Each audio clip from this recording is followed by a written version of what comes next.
இன்றைக்கு நாம் 1 கொரிந்தியர் 13ஆம் அதிகாரத்தில் சொல்லப்பட்டிருக்கிற அன்பினுடைய இன்னொரு காரியத்தை நாம் தியானிக்கலாம். 4வது வசனம் இவ்விதமாய் சொல்கிறது, அன்பு எப்பொழுதுமே தன்னை புகழாது. அடுத்தவங்க என்ன பண்றாங்க, நம்ம குடும்பத்தார்கள் என்ன பண்றாங்க, எல்லாரும் சேர்ந்துதான் இந்த வேலையை செய்தோம், எல்லாருனாலையும் தான் இந்த காரியம் நடப்பிட்டது, ஆண்டவரும் இதற்கு சாட்சியா இருந்தார், ஆண்டவருடைய கிருபை நம்மோடு கூட இருந்தது.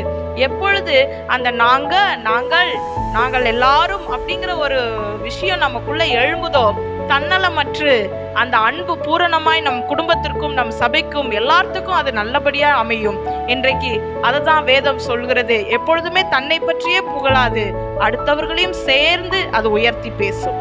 ஆகவே அன்பினாலே நாம் ஒவ்வொரு காரியத்தையும் பேசுவோம். கர்த்தருடைய கிருபையினாலே நாங்கள் எல்லாரும் இணைந்து இதை செய்தோம் என்று சொல்லுவோம். அன்பு ஒரு நாளும் தற்புகழை நாடாது. அதில் அநேக நன்மைகளை கர்த்தர் காண செய்வார்.